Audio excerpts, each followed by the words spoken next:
here is peppered with salt. Sir. How are you, Moran?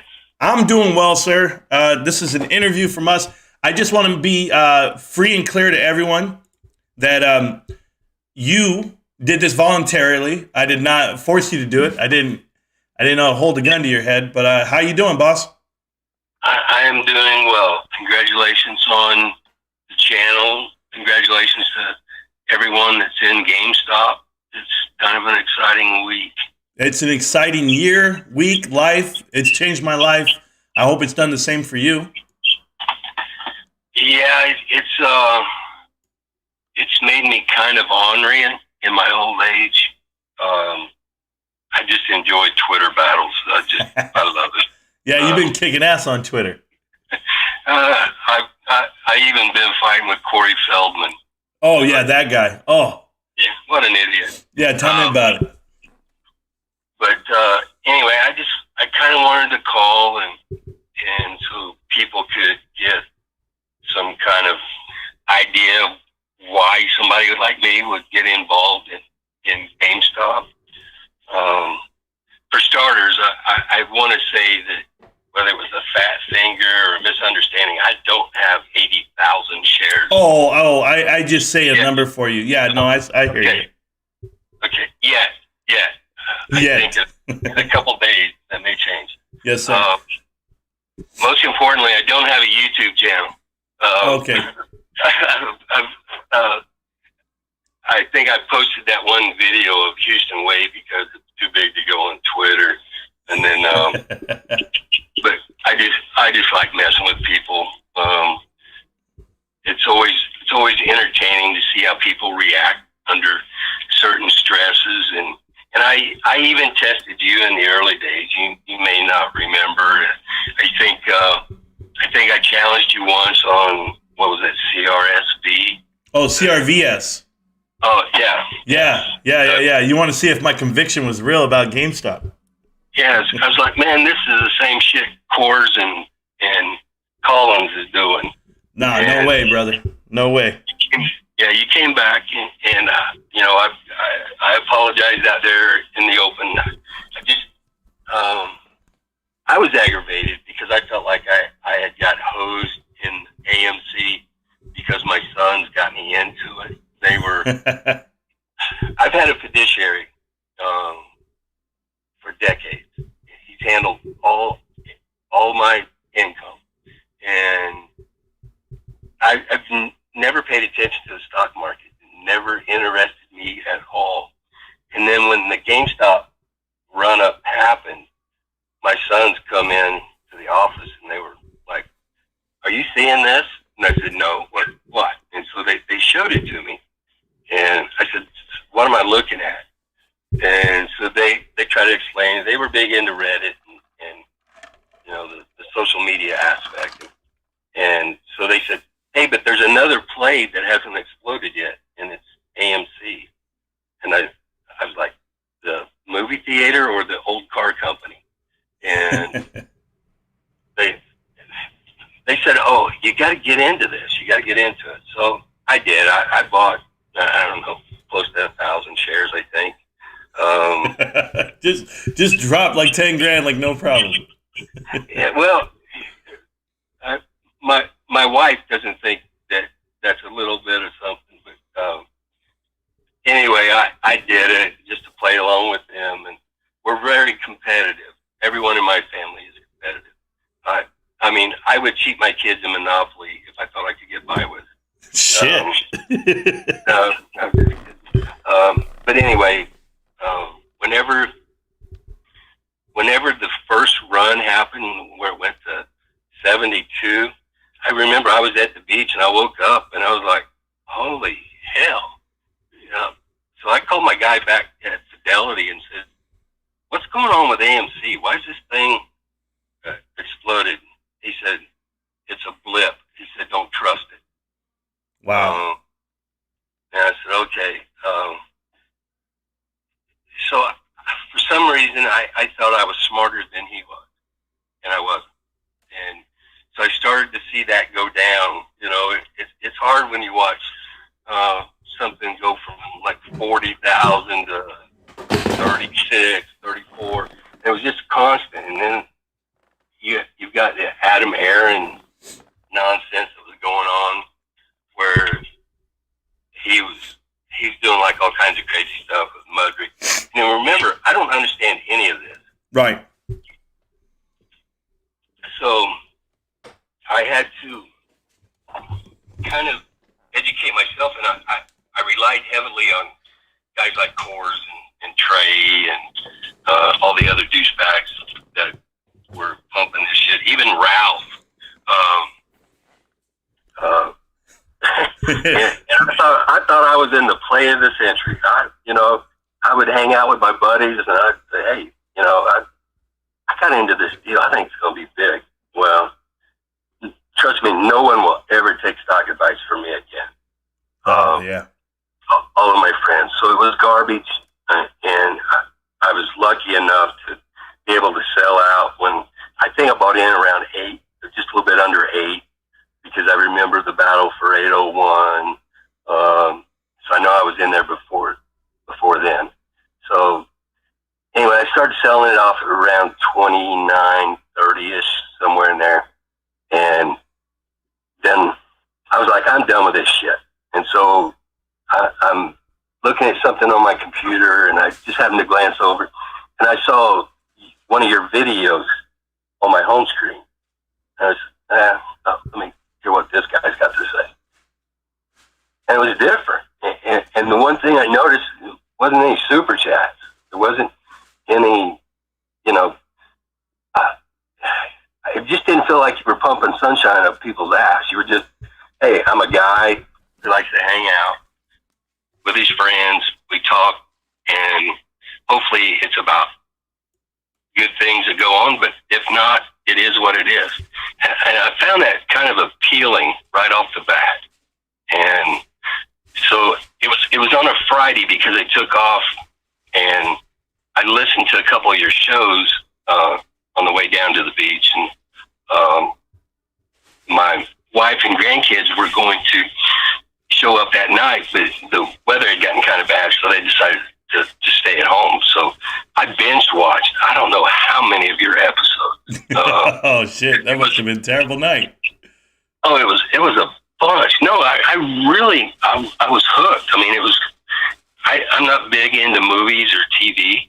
I'm more into reading documentaries and stuff that I see on YouTube, and here lately just Twitter.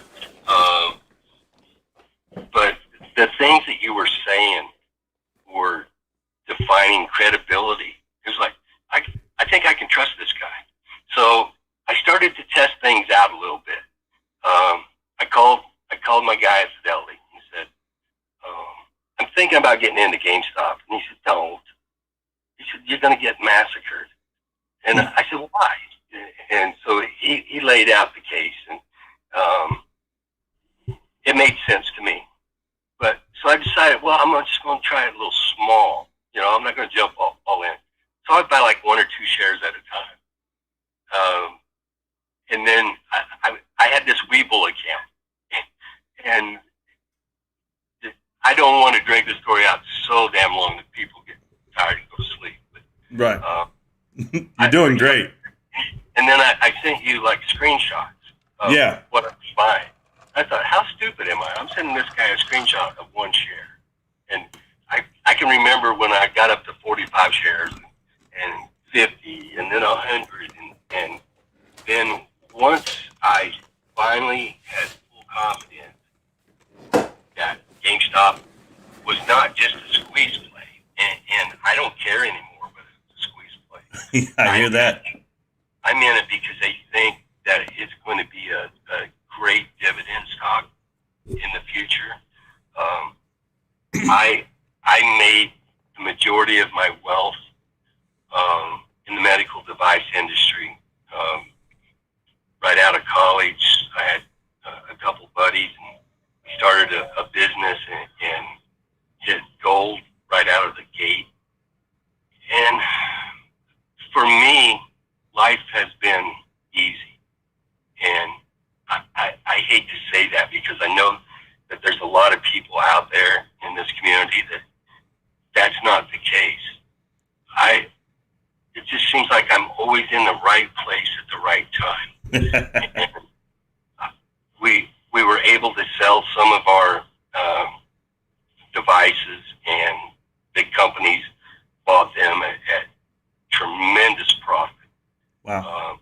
And I was receiving royalties from Kimberly Clark all the way up to 2009, and I'd left KC in 2004. But part of the deal was the stock options. I received roughly 45,000 shares, and this was back in 87, 88, somewhere around in there. And so they were vested so much every year, and I never paid any attention to them. I just laid them in there. And Kimberly Clark normally runs about 120 to 140 in that window. It's a pretty stable stock. They got out of the medical device industry a few years ago. They're into big social issues and global warming nonsense and all. I'm glad to be away from there. That was starting to creep in before I left. And so they pay a fantastic dividend. It's like $1.18. So you can do the math. Yeah. That's a nice little dividend coming in. So I talked to my wife, who I can't tell you how much I love this woman. I met her in college, and everything that I bounce off of her, she doesn't just dismiss it.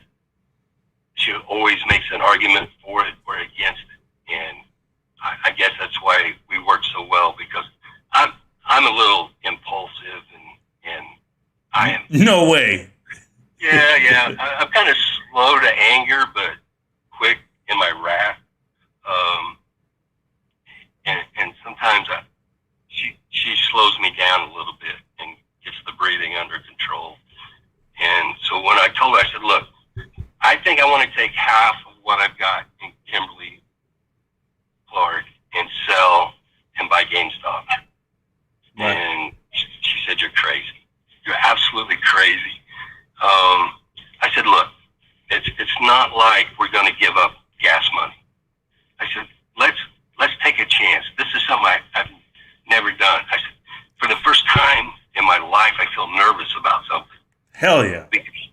Because it's always come too easy. Now, I grew up very, very poor. I want to start. So I grew up on a family farm. My father died 6 weeks before I was born. And so my grandparents were right there. We were an extended family. And we raised and grew what we ate. And so life was tough. Growing up in a small community in Indiana. So I learned the value of hard work, and I knew that I didn't want to do that all my life. So I cracked the books early. I was able to go to college and got a degree in biomedical engineering and another degree in biology, microbiology. I basically have the same degrees that Dr. Tedros has, who runs the World Health Organization, right? Who's not even a doctor. He's a doctor of philosophy. So those things, even in college, I was able to pick up, understand what it was. So I never worried about grades. I always carried a high GPA. And so GameStop made me feel, like a virgin right before they're ready to sleep with a girl for the first time. I don't remember. But that was the excitement that was running through me. And I hadn't experienced it. It was kind of like a drug.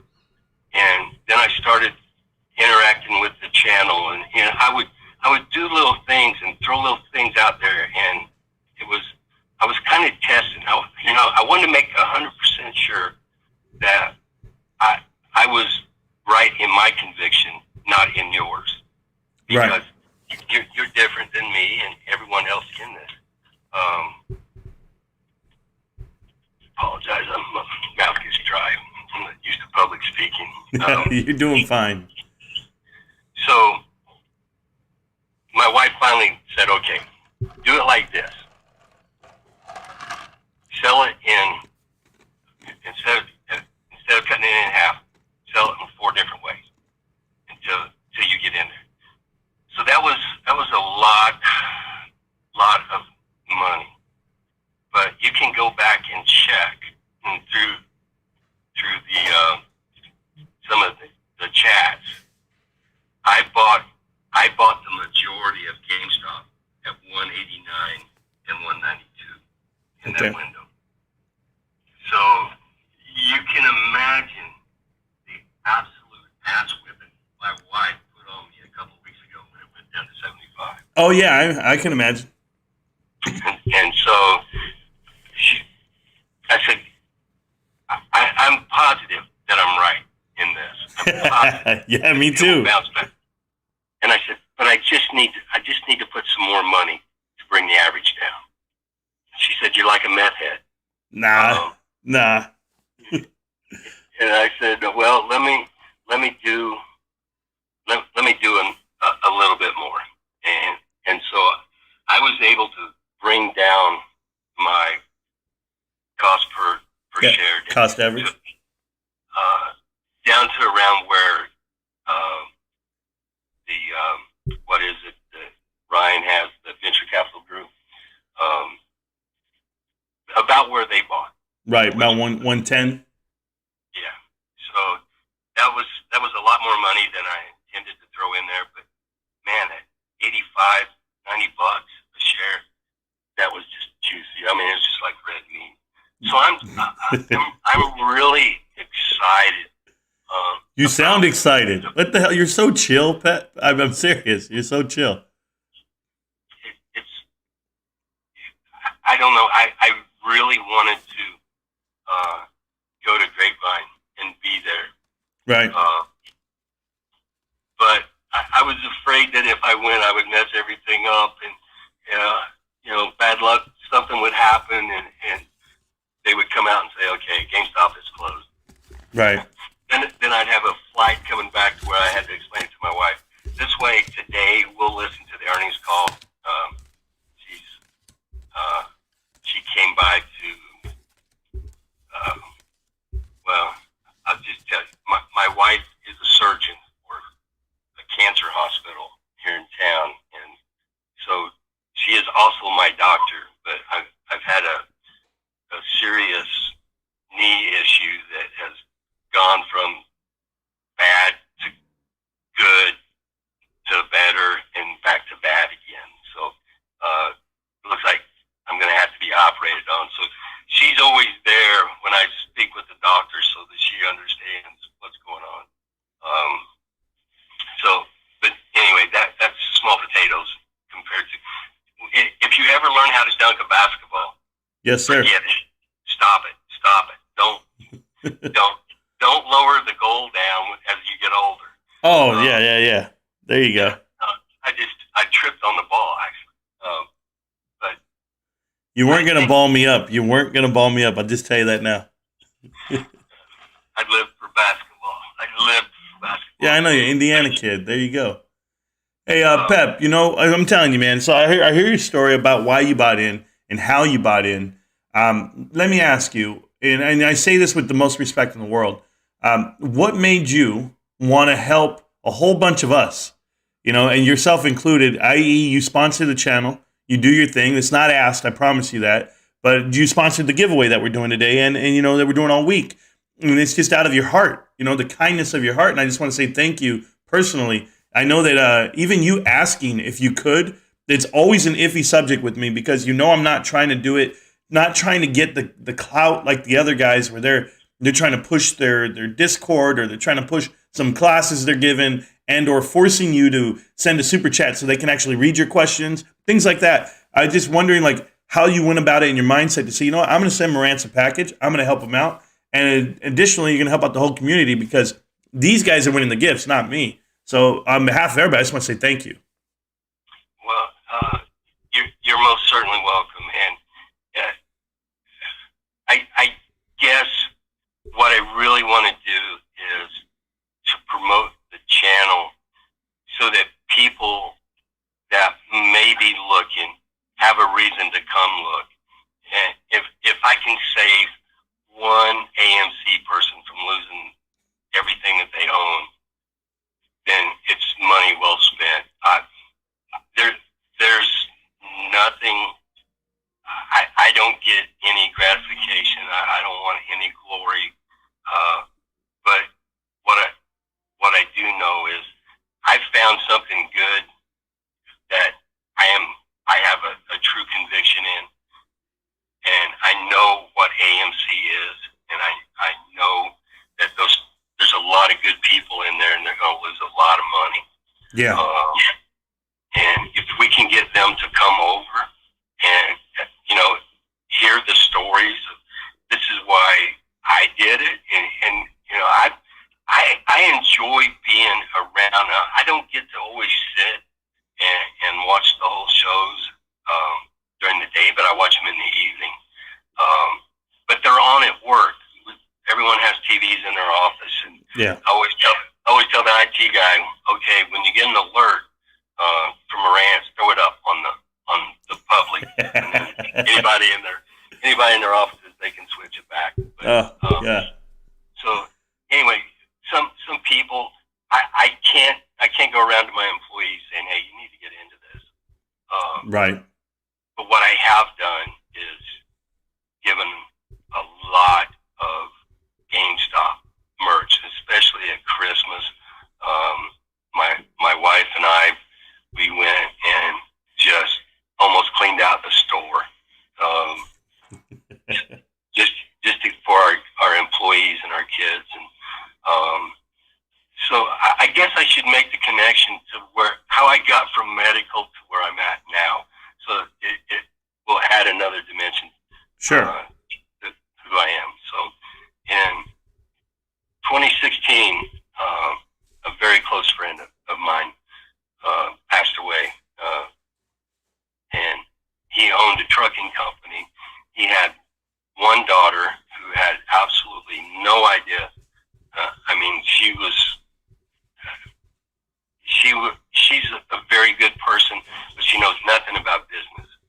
So she asked me if I could kind of help her try to figure out what to do with the company. And I said, well, how many people work there? And when she told me, I said, you have to be very careful. You can hurt a lot of people very quickly if you do something rash. Don't look at short-term money because it's going to cause somebody else long-term pain. So I said, I'll go in, I'll look at the books, I'll look at the operation, and it was good. There were some things that needed to be cleaned up on the books, but all in all, it looked pretty good. And so I had her come over to the house. I sat down with her, and my accountant was there, and we went over some numbers, and she said, well, now what do I do? And I said, you make the right choice and you sell. And you sell to me. Because this company meant a lot to your dad. He built this thing from the ground up. I'm not going to change the name. I'm not going to change the personnel, because that was who your dad felt the most comfortable around. And after talking with all the employees, and each of them had a personal story about Matthew, and it just made it. When I told my wife, she was actually the one that said, it would be good because you and the kids can get in there and actually do something together. And I said, okay. So when we did it, once again, I fell into something great. Well, that's awesome. I'm telling you. And, some of the guys in the chat are saying the right things.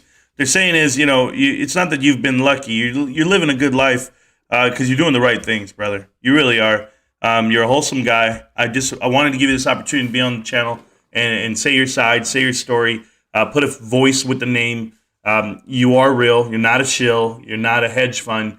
You're your own fund, and you know I just appreciate the support. I really do. I'll always give you the 30 minutes of fame that you need, and I always put lights on you. I know, and guys don't know this, but initially when you sent the package and you sent all the gifts, you said you didn't care if I said your name or not. You didn't need the recognition. But I said, oh hell no! I gotta let everybody know. I can't just sit here and gloat and act like it's me who's doing this, because this is not me by myself. It never has been. It never will be. I've been grinding for well over a year, 600 videos, and you're in every single one. So I appreciate you, sir, for your time. I appreciate you for your wisdom and your guidance and your calm demeanor. I pray one day I won't have to rant the way I do. But until then, I'll keep doing these shows, and I'm happy that you're watching. Well, thank you very much. And just a little quick thing. Yes, sir. If you're going to do something nice, make sure the people on the other end, if it's going to be electronically done, they understand what's going on. I had my bank card turned off twice. My credit card was declined. GameStop couldn't run any credit cards. Yeah. They locked me out of my account because he thought I was trying to hack it. I was trying to send you $500. Yeah. I'm so sorry about that, Pep. Yeah, no, that's okay. But I went and got the cards, and I bought everything that they had, and I went back the next day, and I said, I got to get this stuff out. And I said, well, we won't get any cards in until tomorrow. And so I just, whatever I had in my pocket, I just took it out and threw it in there. I'll let him deal with it when it arrives. Yes, sir. So, but on behalf of my family, I just want to say thank you for your just being honest. She said something the other day that will always stand out. I put myself out here every day, is what you said. And I said, I hate to talk in front of a group of 4, but you have a gift, and I tried to buy you one. I would have given anything to have gotten you, even Dallas Cowboy tickets. I was just like, man, I got to get this guy. She turned it down for all the right reasons. Yes, sir. And that's why whenever you told me about your promotion, I knew then that you were going to be there. I knew it. Man, you're going to make me cry, brother. You're going to make me cry. Your family's important too. Even your brother. You sound on the phone. You sound just like your brother without the anger issues. Hey, Pep, can I share something with you, man? Sure, man. My brother's going to be the next interview right now. I'm calling him next. He's in the chat already. He's ready to go. He's a great guy. I mean, he's half of you. So yeah. I just want to say thank you to everybody that, the guys that are in the back. Yeah. And I'm afraid I'd leave some of them out, but Ruben and Ralph and all, I'm sorry. I know I'll forget, so I'll just stop. Yeah, there's Kyoto, there's Buddy, there's Ravenstown, there's Almo, there's a lot. I know. There's tons, man. They're like old friends, but yeah. I hope that kind of puts the cherry. But one last thing, and I promise I'll shut off. Yes, sir. We had talked, and I'd even asked for some advice. Well, we're into warehousing now, and yes, so sir. we have the biggest warehouses in this area, and we bought one in Jackson, Tennessee, because we were hauling products from Disney to GameStop, and so I can say that. Okay. So, but my convictions won't allow me to continue on with that part of the business with Disney. With Disney, yeah, I understand. Yeah. So there might be some opportunities with GameStop down the road. I hope so. I look forward. They're a great company to work with, and my drivers just absolutely love being there. So, but I did want to tell you that that business is still going on and will continue till the end of the year when the contract runs out. But by then, you guys might all be multi-millionaires. And You first. 10 anyway, times over. Thanks for giving me the time. And always. I love everybody in here. It really is like family. Can I ask you a question, though, sir? Sure. Okay, so mindset of a whale, I got to ask you. Do you envision yourself selling or holding just for dividend payouts? At this point, like for me, I love the stock. I don't think I'll sell. I'm just being honest because I don't need the money. I'm a little different. But if you sold, it would be at a pretty penny, obviously. I just don't know. I don't know if that's a fair question to ask you, anyone. But the mindset. I'm just trying to get the mindset. It is because what I did is I basically bought all of my kids and grandkids 1,000 shares. Mm-hmm. And somebody put, well, I wish he'd buy me that. I bought them 1,000 shares. I didn't give them 1,000 shares. Yeah. Because I know what the possibilities are, and so do they. Right. But for me, I have 2,000 shares set aside in the event that it goes through the roof. Oh, okay. Okay, so you have a plan. Oh. Got it. So then the rest of that is going to be life-changing money every quarter. Every quarter. And that I have no doubt. I think this is a stock. And my guy at Fidelity completely changed his tune. Yeah, the minute you start buying, right? Yeah, I got you. But see, he's a fiduciary, though. He has to work in my best interest. Right. And so no more does he say, hey, this is a bad play. He's like, this is getting interesting. So went from this is a bad play to this is getting interesting.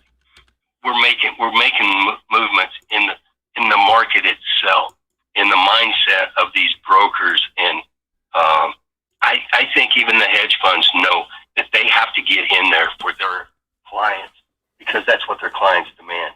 Your generation is moving in to be the big money. Yes, sir. And so that needs to be where it's going. My generation's about to cash out. So anyway, no, that's good. That's awesome. So anyway, hello to everyone. Yes, sir. And have a great rest of the show, and talk to you soon. Well, I appreciate you, sir. Thank you again. And on behalf of me and everyone else on this damn channel, thank you.